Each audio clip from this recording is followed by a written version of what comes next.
All right, welcome back. Mr. Landsman, how we doing? Good, good. I want to start off with we have our first commercial sponsor of the podcast, We did it. which is very cool. Thank you. Let me bring it up.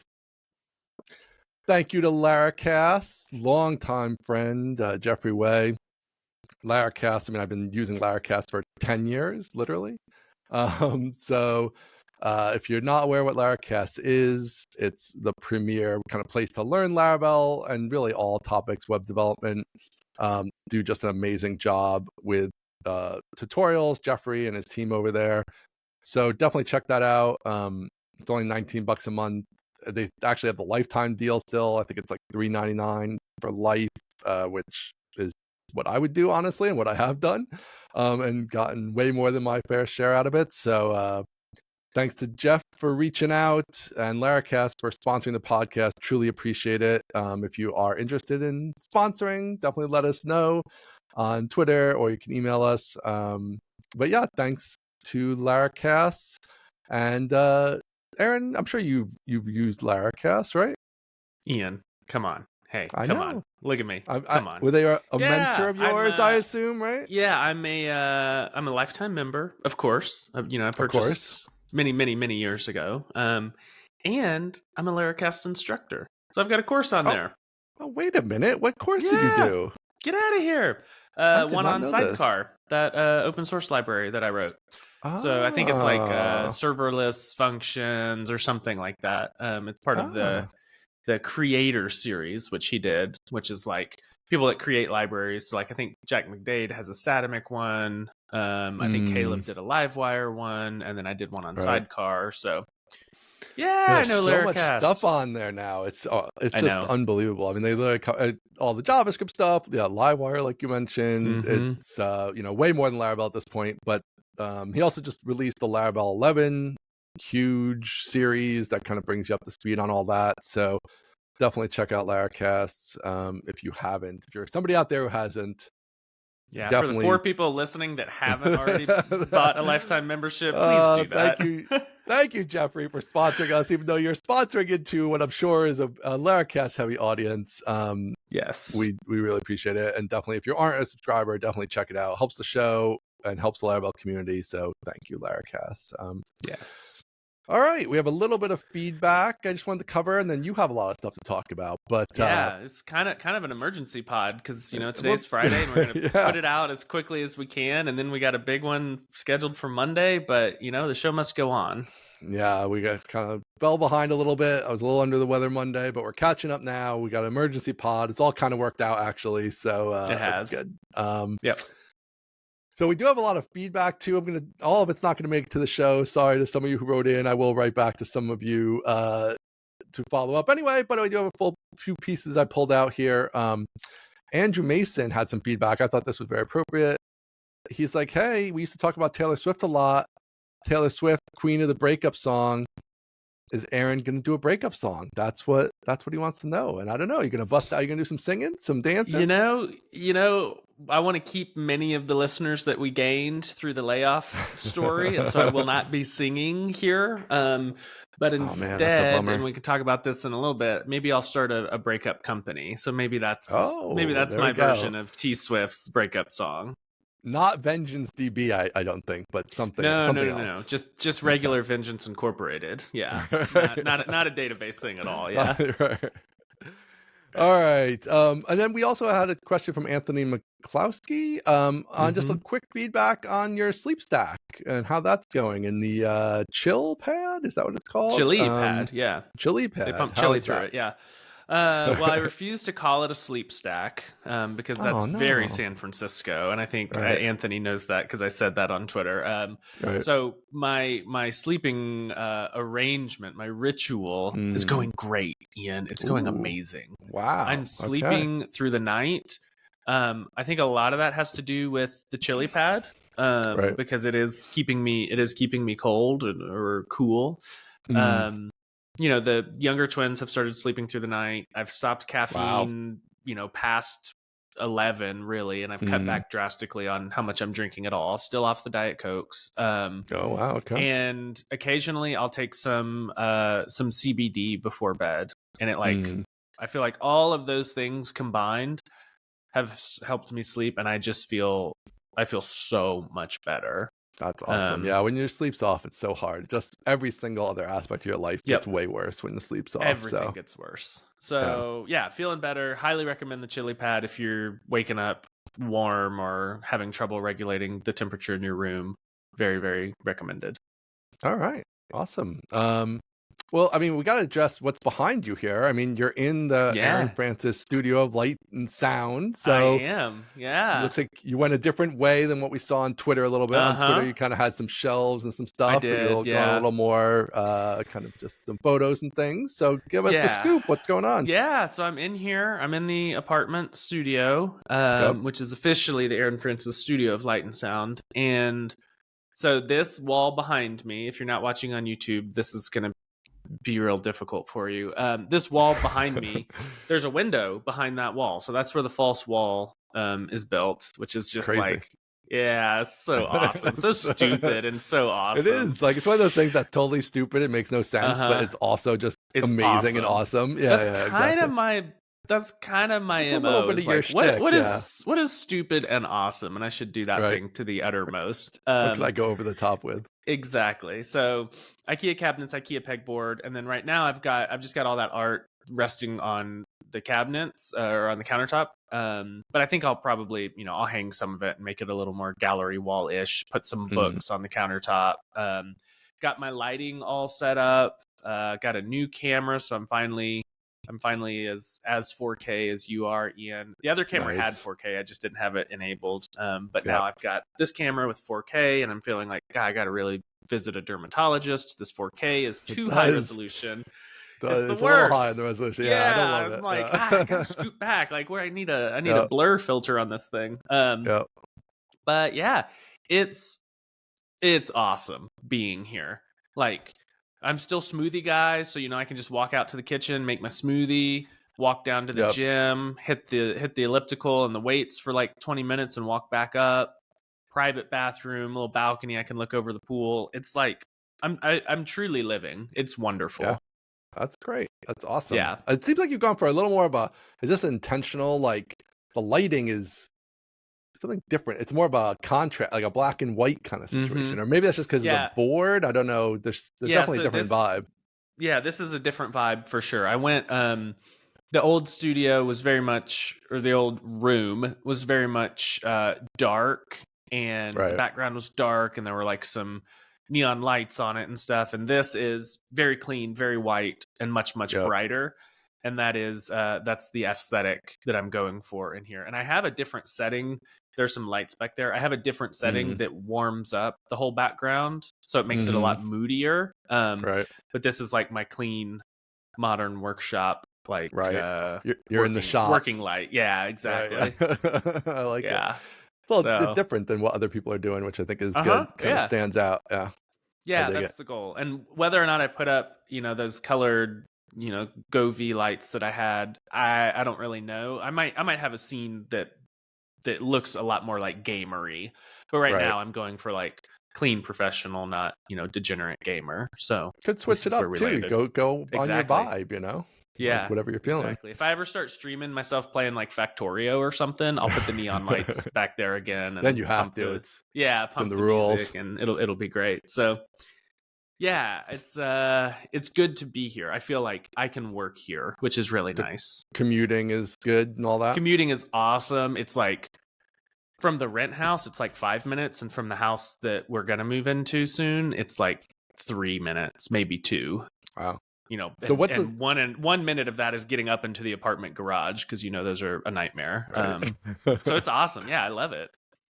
And moving to the new house timeline. Yeah. Man, who knows? Who knows for sure, Ian? The carrying costs are just through the roof, aren't they? Right.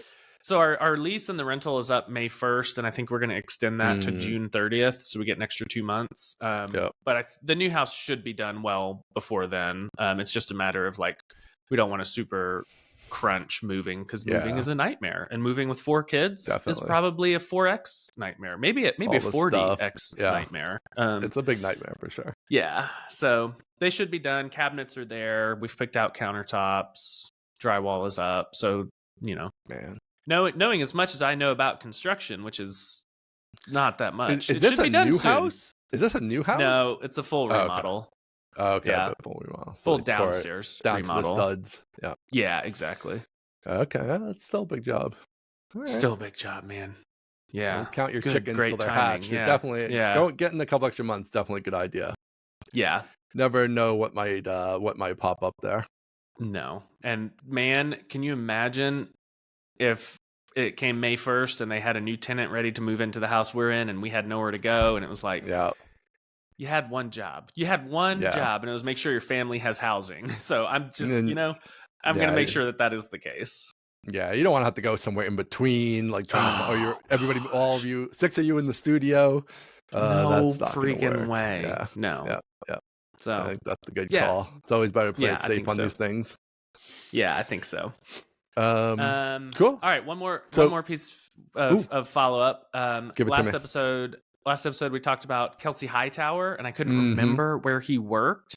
Got a nice email reminding me that Kelsey Hightower worked at Google. And interesting, I remember Kelsey Hightower, but not Google. And I think that's hopefully that's the case moving forward, as people will remember me and follow me wherever I go. That is the hope, like we did with Kelsey Hightower. I hope. Yeah. I do think that is, definitely. I remember the people more than the place they work for these kind of folks. But yeah, I honestly, I could barely tell you who Kelsey Hightower is, to be honest with you. And I certainly couldn't tell you where he worked. So yes, that is excellent follow up there. So last we left, it was interview week. So you had interview after interview. It was stacked and packed. How'd 8 that to go? 10 a day. An hour? Half an hour? How are you working these? Half an hour. Yeah. Savvy Cal really paid for itself here. I ran everything through Savvy Cal. So shout out to Derek Reimer and Savvy Cal. Yeah, so I got laid off on a Wednesday. I pushed everybody off until the next week.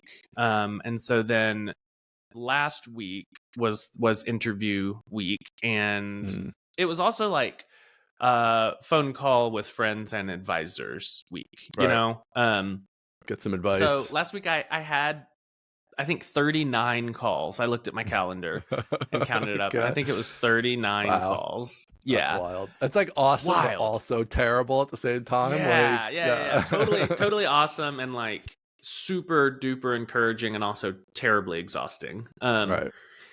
So I had all these calls, and there were a lot. Like, first of all, everyone was incredibly like kind and supportive, and it was just like, it was really kind of like a super encouragement to like do all of these calls, because everybody was like, yeah, we know who you are, you're doing great work, we would love for you to do that with us. Like, really?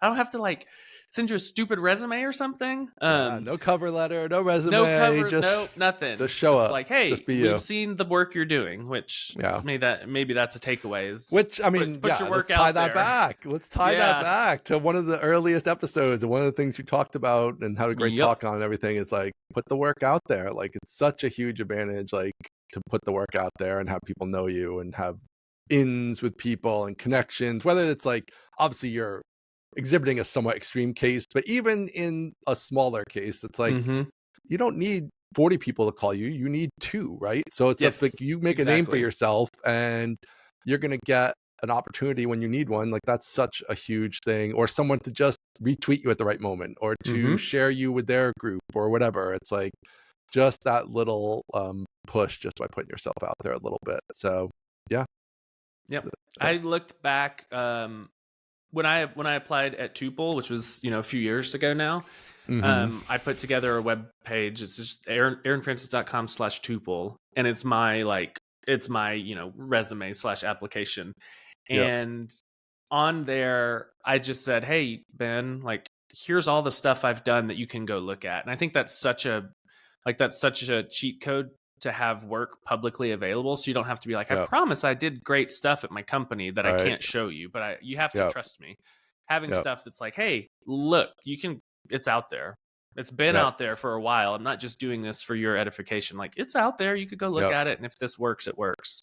And So even yeah. a little side quest here, as we've been talking about this kind of in personal telegrams with like people hiring, and I know Adam Wathan's been talking about it publicly, but it's like people, they don't put in the extra effort when they apply for jobs. They don't even read the instructions. So His read the tweet, instructions. did you see his tweet that said 90% I of know. people I think he don't was follow quoting the me, to be honest, but instructions? yeah, that's like Yeah. really, well, that's my same experience. Like, that literally don't follow the instructions, and I just instantly discard them. Like, I want a Yes. cover letter, they don't send a cover letter, or they send an obviously just generic cover letter. That's just, I don't even read your resume. I just move on to the next thing. And so right there, if you just do that little extra work of like a cover letter. So this is just something that's applicable, not internet fancy startup shit, just like generic big co. They almost always want some kind of cover letter or cover email, whatever.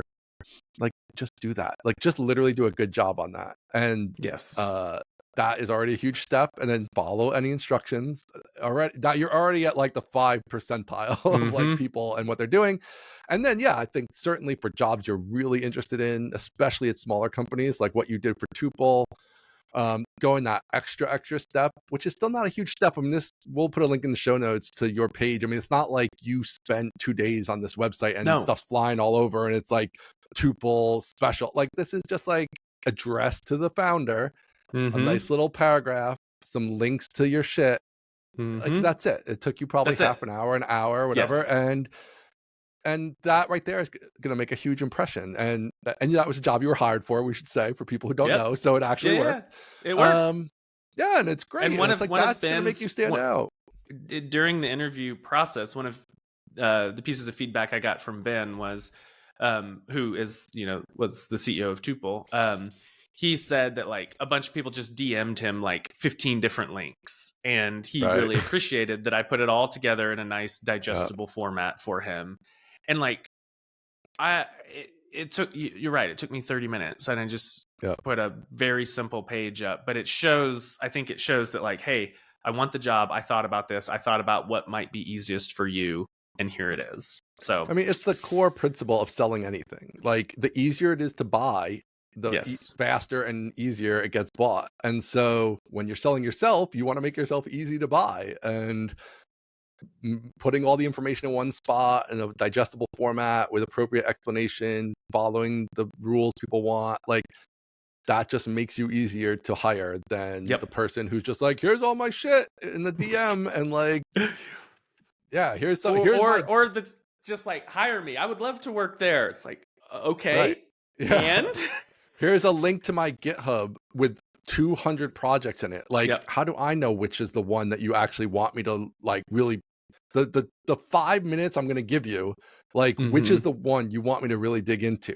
Or as opposed to like look through these 200 things you forked over a million years and like, let me figure out which one's actually important. Like, so yeah, all those little things. I think we pushed one of Ian's buttons here. Yeah, we could do a whole episode on that.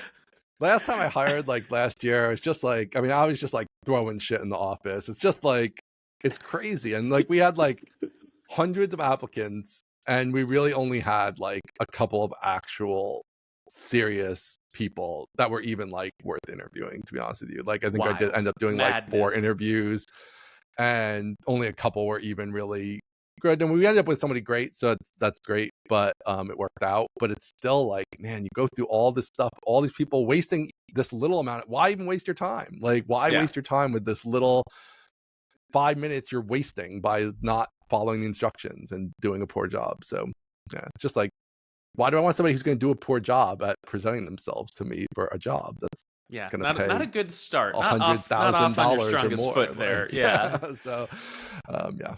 So anyway, all right. So you went through 30 something interviews. Back.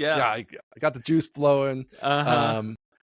Were there any that I obviously, you know, I'm probably gonna go into specific people, but like, were there some that stood out more than others? I mean, give us just a little flavor of that week. I need a little more. Taste, yeah.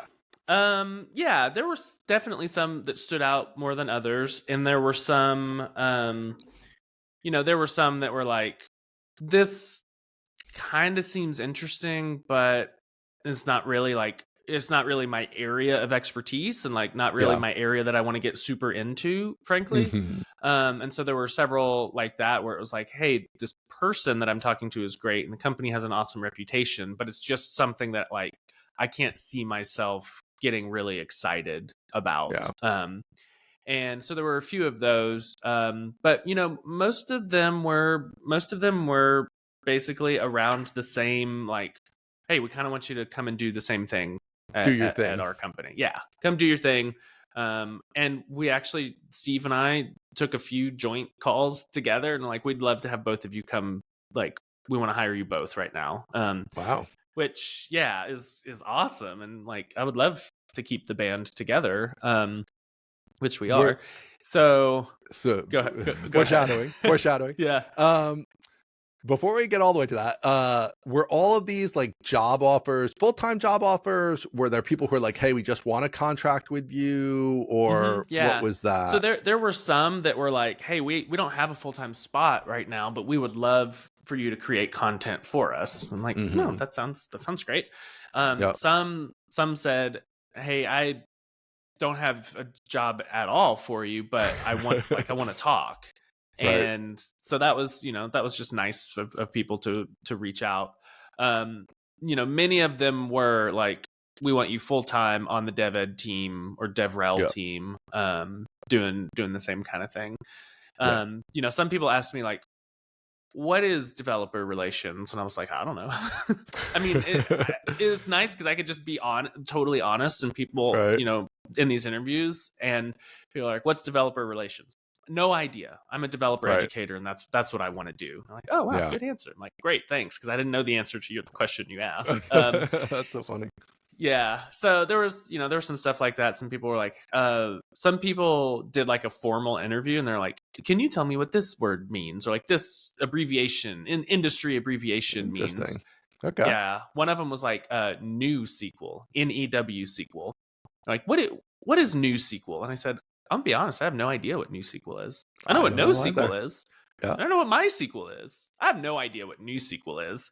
Man, we got to invent something like that on this show. We got to invent some words. Yeah, we need some word invention.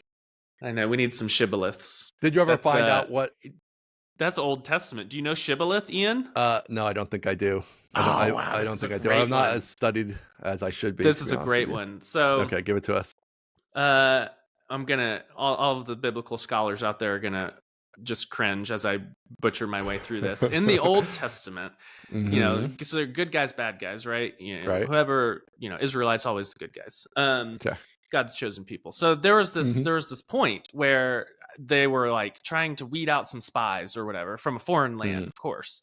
And there's a specific word that this people group couldn't pronounce correctly, and the word was shibboleth. And so that became like the passcode at the city gates was you would have to say the shibboleth.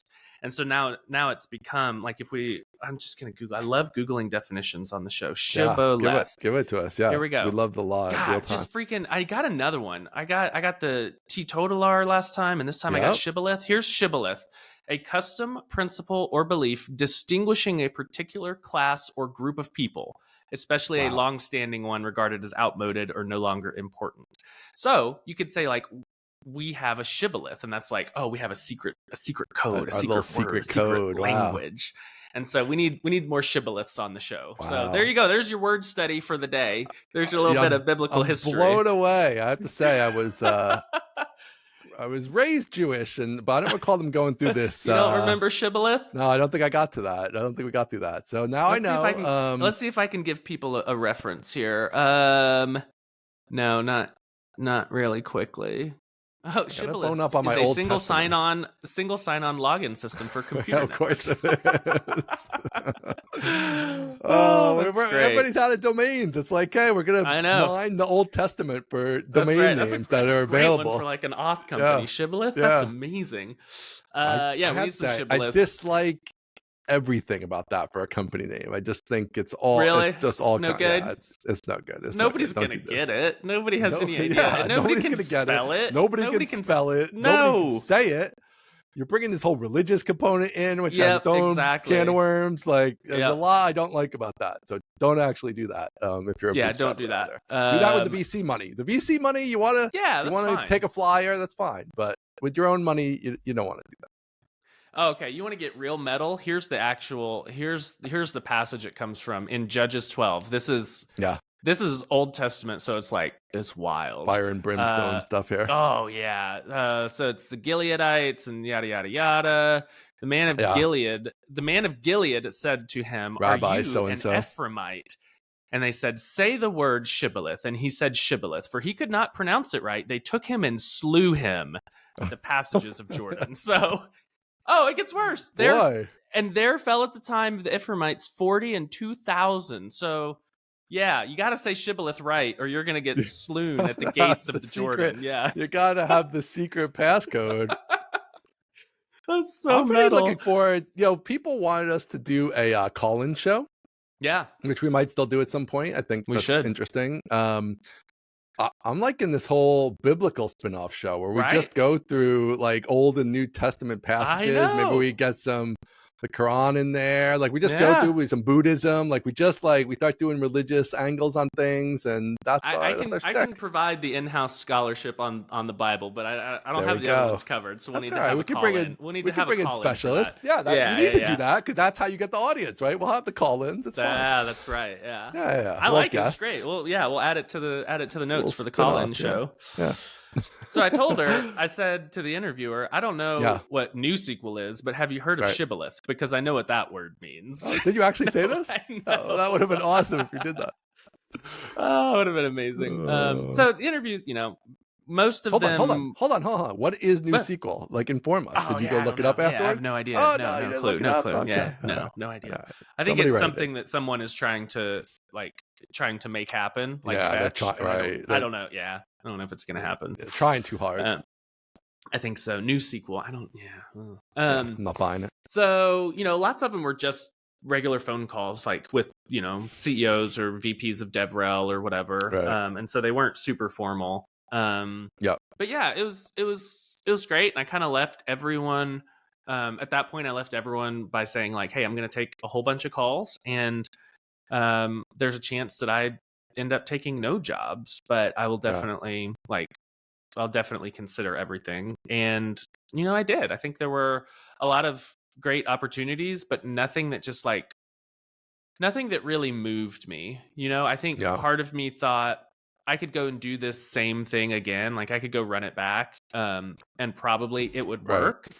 But I think my overwhelming feeling was if I ever want to go on my own and give this thing the real college try, now is the moment. I don't want to miss the window. I don't want to ride the hype over the top. I don't want to lose the momentum.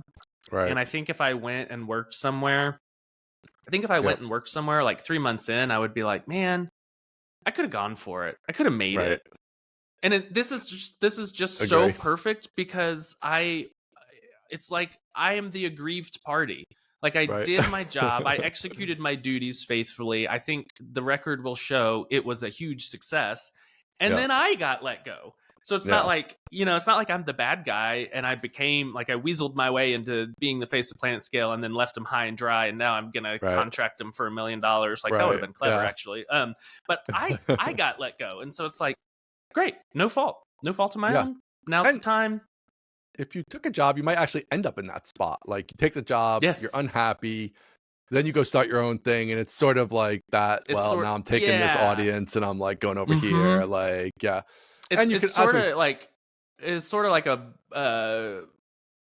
black eye to be like, hey, I'm gonna go take a job, and then realize I don't want to do this, but I've already made a bunch of videos for some new company, and then 3 or 6 months in, I'm sorry, that feels bad to me. And I think you're totally right about momentum. I feel just from a straight sort of, I don't like the word content. I'm actually very negative on the word content, but from a content perspective, there is momentum. People are interested in your story right now, and going off into the bowels of some billion-dollar companies. an unsatisfying ending to that story, to be honest with you. Like, I mean, it's a good ending for you and their family, so that would be fine. Like, Aaron's taken care of, great. But like, But it's bad content, Ian. I don't need to follow on to that. It's like, yeah, now he's No. going to do videos somewhere else, whatever, who cares? That's fine. And Yep. so this is a much more intriguing story that you're gonna apparently go out and try your put your hat into the market. That's right. Apparently, yeah. I feel like this is the most entertaining option. Like It's definitely best for the podcast. I mean, it's I'll tell you that. best for the podcast. And you know, now that we have a sponsor, we could live for many handfuls of days, maybe Jeffrey almost was a week. generous, Yeah, to be honest with you. Exactly. Jeffrey was generous. So I think this is the most exciting outcome, the most entertaining outcome, and the one that I feel the best about is not taking full-time work. Yeah. And so that's where I've landed. Limited energy, you know. It's not, you're not Yes. 25 and you're not single or married with no kids. Like, nope. So you do have to start being selective. I mean, even when we started the podcast, you were kind of on the like, try everything and see what sticks. But I do think there ultimately is a like, you kind of have to narrow down a little bit. And even though I'm sure you're still going to be doing a lot of different things, like ultimately, like you can really probably only have one very big thing. Like, sure, you can have a podcast and you can make some personal videos and you could do side stuff like that, but you're not going to be able to like do a bunch of, you're not gonna be able to go work at big corp and also do heavy on your own stuff. I don't think that's that realistic. Like you could do a little bit of this and that, you know, but like maybe you could take a consulting gig here and there, but you're not gonna be able to grind consulting gigs every night after work and and do a good job at all that and everything. Like it's just too hard. So yeah, so I think this is like we talked about before, it's a good time for you to give it a shot. You did your due diligence, it sounds like. There was nothing that bowled you over, but maybe some people you'll work with in the future in some way or another. Yeah, potentially. Hopefully some people that I can go back to. Actually, I've already, emailed everyone. Hopefully these people will be like, yeah, sounds great. Honestly, I have already gotten maybe 4 or 5 emails back from these companies, and every single one of them has been like, I'm really excited for you. That's awesome, and you should do it. Great. We would love to work together. It's that's cool. Awesome. Best possible outcome. Right. So I don't actually know what you're doing. I know just the highest level of what you're doing, that you're going out and vibes, but Ian. We're just vibing. Yeah, that's what we're doing. Vibes. That's how we like to do it. We like it to be fresh. Yep. So why don't you give it to us? What's the plan? What's the offering? What are we going to market with? Yes. So here's the deal. Steve and I, formerly known as Steve the editor, which is, it's a bit. It's funny. It plays well. Now producer Steve. He's not Steve the editor. Yeah, he's not Steve the editor. I was always pigeonholing him for the sake of humor. Producer Steve. Producer Steve and I are going out on our own together. Wow. So a partner. We're going out on our own. Yeah, as a unit. Okay. So Steve came in town.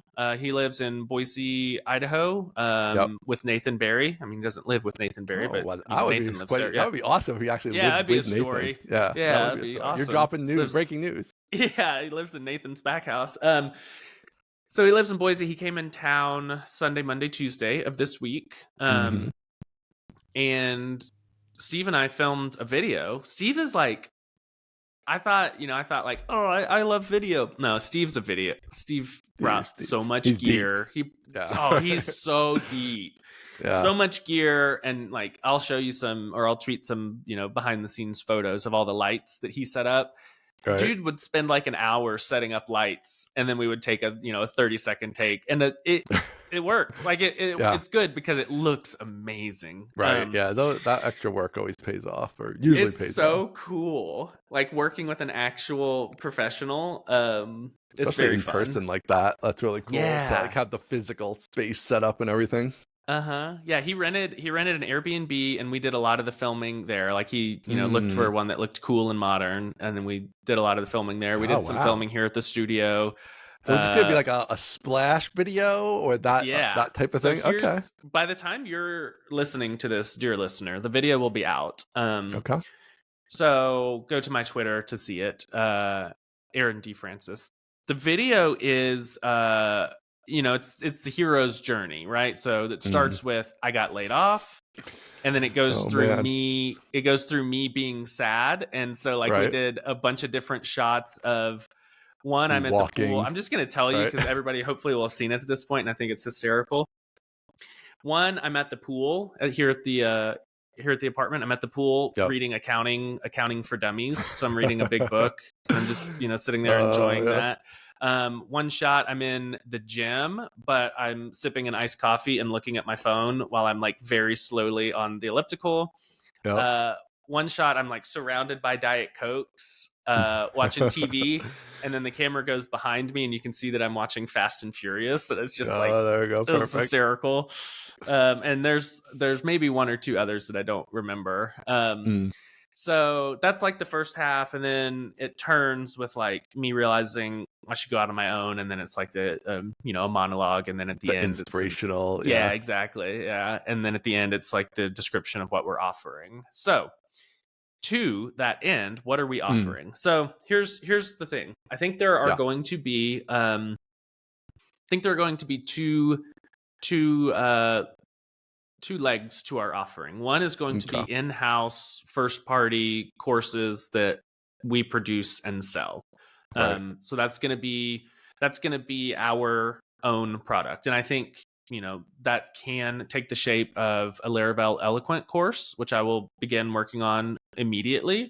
And lots of ideas for database courses. And so we'll have kind of this in-house brand that's like database education, best database education in the world for developers, not DBAs. That's kind of, I love how Eloquent ties into that too so strongly, because it's just like the whole database stack, so to speak, from like using it in your code down through understanding what the hell you're doing inside the database. So I think that's like a real opportunity for us. Is I do an Eloquent course, and then I do a MySQL course and a Postgres course and a SQLite course, and the developer can come and say like, I'm a Laravel developer, and our driver or our database is Postgres, and so I'm going to buy these two courses together and learn everything I need to know.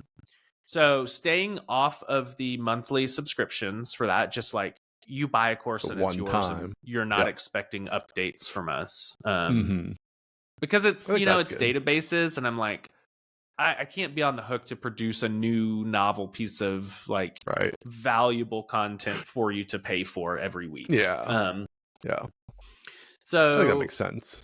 That's the first party in-house stuff that we're going to try to build up as we have time to like cushion the rest of it. Side note there too, the databases themselves do give you, and Eloquent gives you these opportunities to like relaunch them all the time too, because like every year to 2 years, right, it's going to be like big database update in MySQL or Postgres, or big Laravel update that adds a bunch of stuff, and so like that'll give you that, like you could turn it into recurring revenue of a sort, right? By like, hey, we're relaunching the Eloquent course again because it's been 18 months and there's all kinds of new hotness, and even if you give the update for free to existing customers or however you want to work that, but like you're just getting that opportunity to relaunch it all the time, especially since you'll be working on it full time and not just like you did it, but now you got busy and so it just kind of gets dusty. It's like, no, you can like set aside a month and refresh it all and make it all magically new and add the new stuff and then relaunch that whole baby again. Have a big launch event. Every time Laravel releases a new version, I can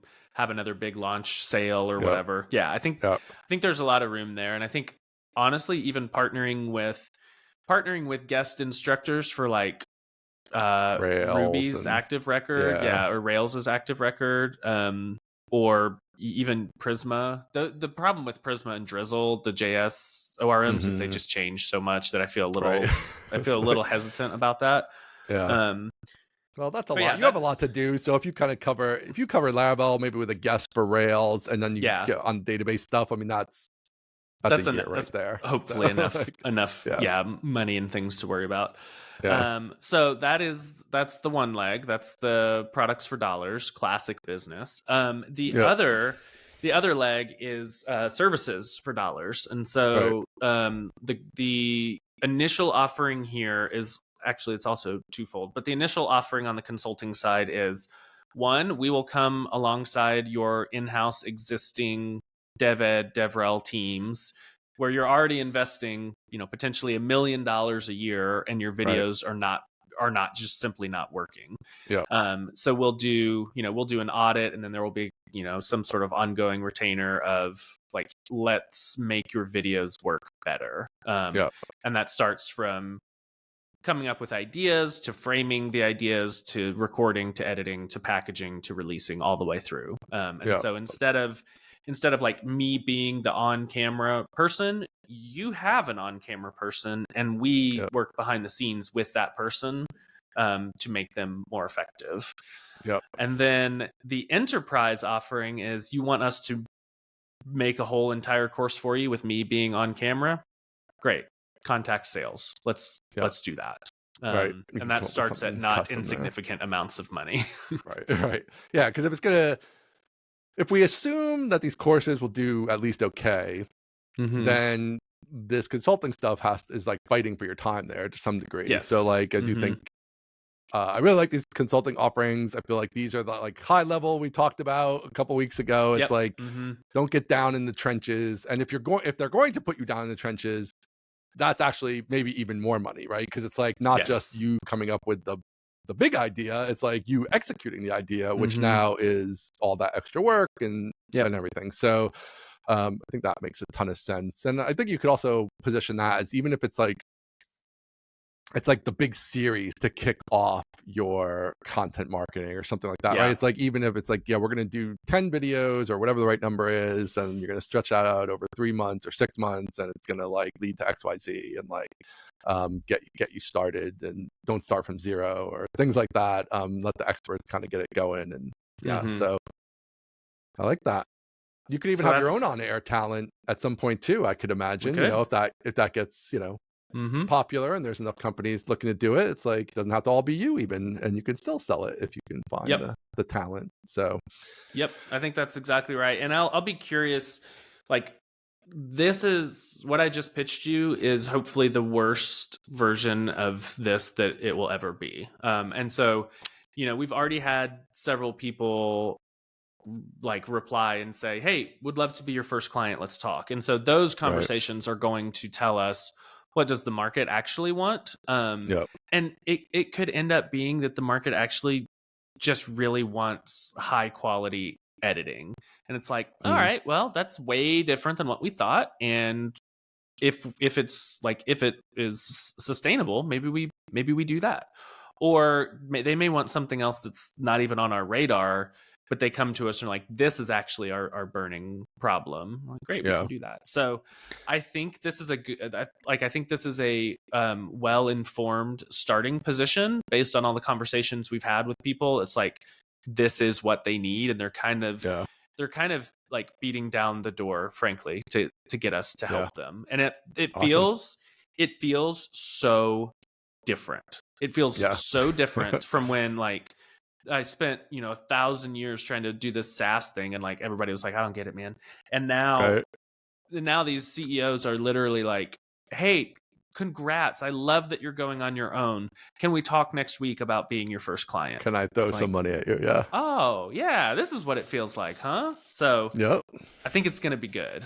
I like it. And I definitely, my advice from what you said, I like everything. The only thing I would say be cautious about is I actually don't love that idea of, if they push you down into like you're just editing. I think that's a bad route. Like, it feels that's like low value, you into right? like you're not, the value add there is ultimately low, even though Steve is obviously a high-end editor compared to who you're going to get on other people. That's the thing. We would have to hire other editors. Right. So you get into that. Like, so I do feel like there's so much more value farther up the chain, and you have all these leads already. It's like, don't go down the chain unless you really need to, or unless it's like the add-on to like, yes, like you're paying us big number X. Yes. Part of that is, of course, for smaller number Y, we can edit this all for you and whatever. And that's all great. Like, that makes it all in one service. Right. And that's awesome. But I think just we want to stay away from like, I've actually seen some like type stuff. Yeah, I've seen, Design Joy, the guy that everybody hates, the guy that's doing $1 million.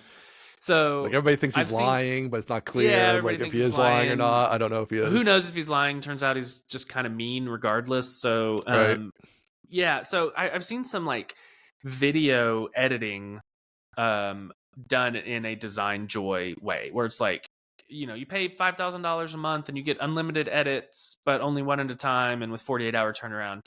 And that just feels like that feels to me like a race to the bottom, Right. and not something I super want to be a part of. And also like you said, the lowest possible value offering, coming Yeah. in after the fact, after the content has been decided, after the positioning has been decided, after the recording is done, and saying like, all right, I can edit this, but it's gonna suck still because the framing is all Right. wrong, or whatever. Right. So Yeah. Yeah. yeah, Yeah. I'll, It's I'll hard try to to stay fix it away at from that that. point. It's hard to fix Mm-hmm. if it's ill-conceived to begin with, the editing's Yes. not going to fix that. No. So, um, yeah, I think that sounds awesome. I mean, it's a lot even as it is, because I can imagine you guys just going just on the courses end, right, and going Mm-hmm. hard on just that for a year, and Yeah. without the consulting end. But I Yep. totally see the value in the consulting end, and I think that's also great, especially if like, these first couple, you do a really great job and have like Mm-hmm. that showpiece for like other people to then build on, um that you can do this, just prove that you can execute this outside of kind of the Yep. one company, right? Is I think a big thing and will be important. But yeah, I mean, yeah, I think you nailed it. I mean, this all makes so much sense. We didn't even talk about screencasting, but you have Mm-hmm. screencasting.com. That Yeah, and obviously so can the be a base vision layer. there, yeah, that's like the I think that's like the fully down market version of our consulting offering. So Right. you come Yeah. you come to the consulting site and it's like it starts at some obscene number and you're like, oh shoot, well I'm an individual. Well, if you're an individual, we'll funnel you off to screencasting where you Yep. can do a self-paced course on how to make good video. So I think it Yep. all like all of the vectors are coming together, and I think it'll make a nice neat package of, we can serve you from individual level all the way up to public company level, Yep. just based on what you need. Yeah, it's gonna be really fascinating to watch, like which parts take off, which parts Yes. you have trouble with, like which Yep. parts, or is it all just going gangbusters and that's its own problem, as Yep. well. So, so it's gonna be you and Steve. It sounds Me and like as Steve. a official, Yep. formalized company Yep. partnership. Mm-hmm. Anybody else to start? You're thinking, or do you have anybody else in mind? You're gonna start just you two, Just gonna start with us two, which I think makes sense. and yeah, it's gonna be like the division of responsibilities, I think, is gonna be pretty nice because Steve has a lot of experience in the like, all right, let's negotiate a contract for video stuff. Like he Mm. could do that in his sleep. And I'll talk to Steve and I'm like, hey, maybe we should start this offering at X $1,000, and he's like, no, we should double it. I'm like, great, that's I why like Steve. I like Steve that's why already. you're contract guy, Yeah. Steve. um Yeah. Yeah, you're the and marketing, he's sales. Like I like that. I exactly. like that makes sense. Yeah. Exactly. And it's nice because he's working on the website right now. He's a developer too. And so he's, Oh, okay. setting I up didn't realize that. setting up the website. Mm. I think it could end up being that Steve handles some of these strategy calls by himself while I Mhm. work on courses behind the Mhm. scenes. And so there could be a nice division of responsibility there. Yep. So yeah, that's why I'm like real excited to do it with Steve instead of on my own, because Yeah. he's extremely talented in many different areas. And like, should we in a few years stumble across some SaaS idea that serves our existing business, yeah, he could do that too. So it's Right. like there are infinitely many options, and we just need to figure out what does the market want and how do we fulfill it. And is he gonna be full time? Mm-hmm. Yep. Okay. We're both doing the All right. thing. We're I love it. doing it for real. Yeah, I love having a partner. I know people get down on partners. I just think it's really beneficial if you can find the right partner. Yeah. It's just like that division of labor, you just get so much more done. Or you're having a down period, they're up, they're Yep. down, you're up. Or you're both firing on all cylinders and twice as much Mm-hmm. is getting done, or four times as much is Mm-hmm. getting done sometimes. So very, very nice when you can find the right person. And since you guys have worked together, it's even nicer because you at least know you get along and you have a reasonable working relationship. At least, obviously, this will be different and strain it in different ways, I'm sure. But ultimately, you at least have that a little bit of prior experience there and history. So. Yeah, and this past weekend when he came in town was the first time we ever met in person. We spent hours on Zoom calls, but we never met in person. Crazy. And it's awesome. It's great. He's way taller than I expected. He's 6'5". Interesting. Yeah. Wow. Okay. Yeah, I would not have guessed that. Yes. I know. And he told me that I'm taller than he expected, and I was like, man, do I have short guy energy? Like that's too bad. I don't want to be a little guy on the internet. But yeah, he's fully 6'5".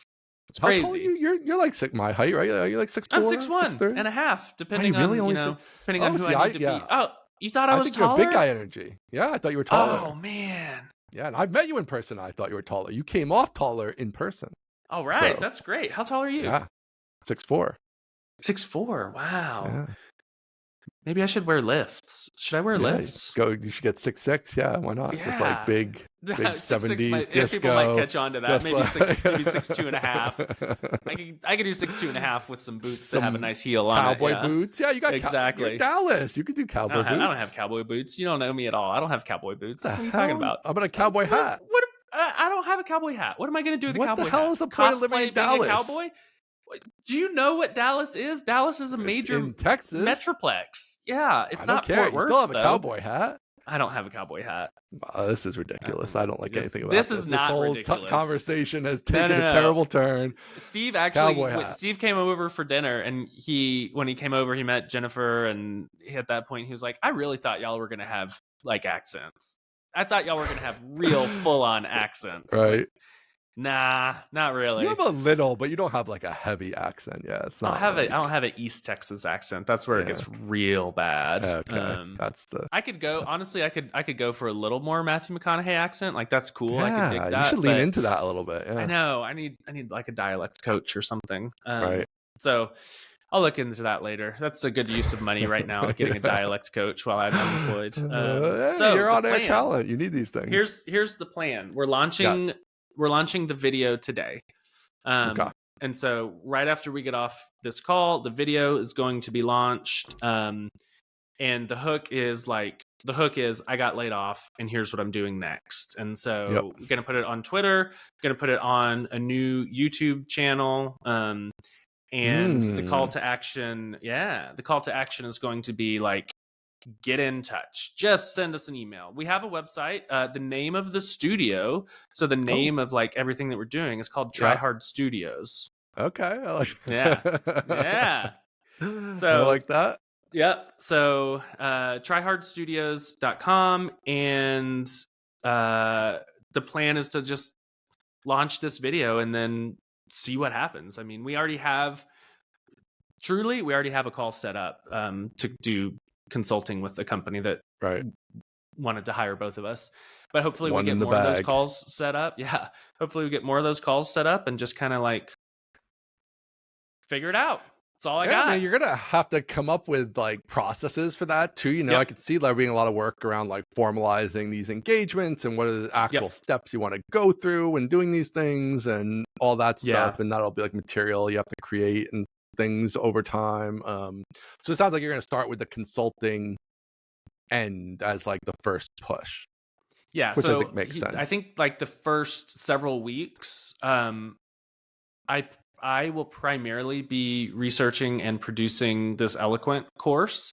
While hopefully Steve is like fielding calls and figuring out what people want and need, and how we offer that.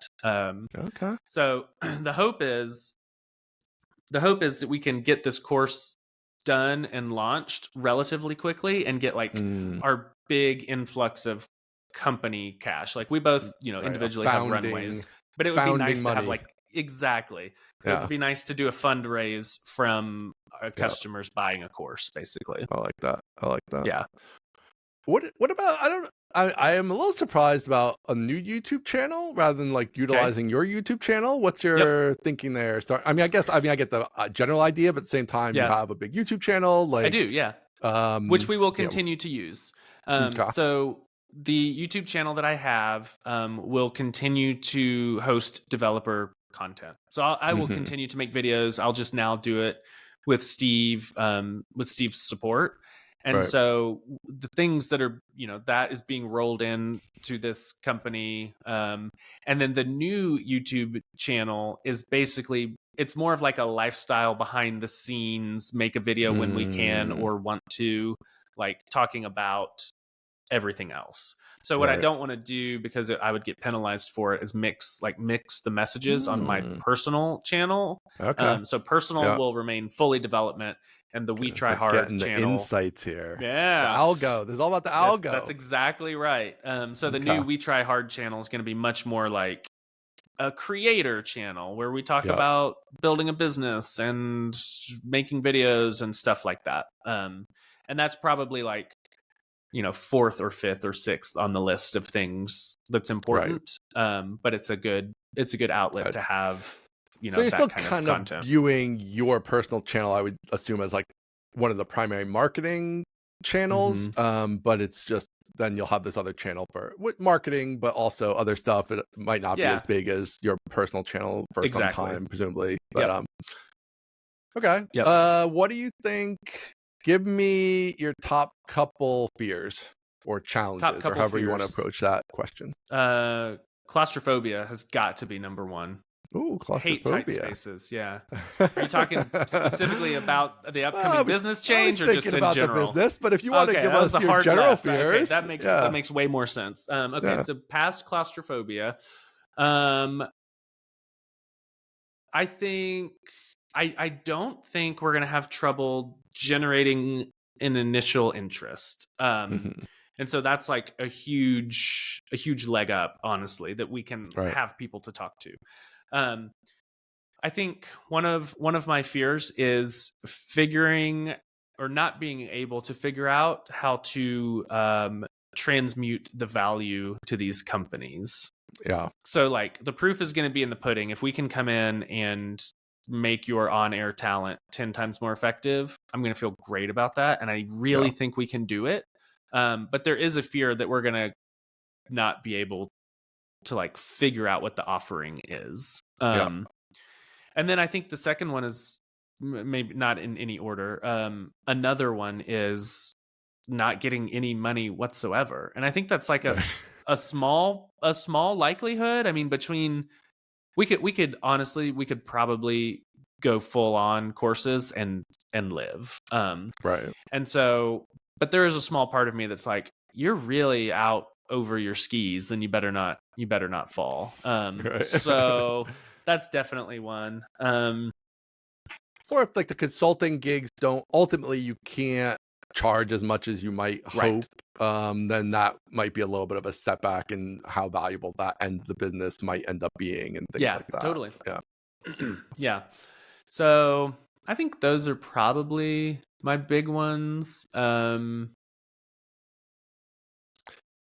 Yeah. What else should I be afraid of? I think those are I think solid fears. Okay, good fears, Jennifer? Great fears. And I don't know if Steve married. How's his wife? If he has a wife? No, Steve is not married. Okay. So Jennifer is incredibly trusting and supportive. Nice. She the whole time has supported me in thinking about this, and we talked about it a lot, and is now supporting me in the actual final like decision that we're going to do this. She is just basically trusting me to provide. And she's, of course, done some slight due diligence with me on our finances and how long we can live. But really, the ball is in my court to provide. So she's excited for me. I mean, she knows. I think she knows what everyone else knows, that I've like wanted to do this and like wanted to try this. And so she's excited. She's excited for me, and I think she's excited that I'm excited. Which is a nice thing to have in a spouse. It's usually important to have the supporting spouse. Nice to like actually have somebody on your team. That's kind of a big deal, turns out. So I'm glad to have that. was huge for Userscape when we started. Jamie was Mm-hmm. totally on board with it, and we always jokingly referred to her as the sugar mama because she was working and paying the bills while we sold our car, and like we took rather Jeez. extreme measures. We didn't have as much in the bank, and so it's Mm-hmm. like really out there. And couldn't have definitely done it without her support and belief and all that. So it's so important to have that. Yeah. I don't know. Anything else to cover, or should we leave it there? We're at an hour even. Let's see. I think that's about it. Let me see. I don't think there's anything else. So videos out today. Videos out in a few Work minutes. starting soon.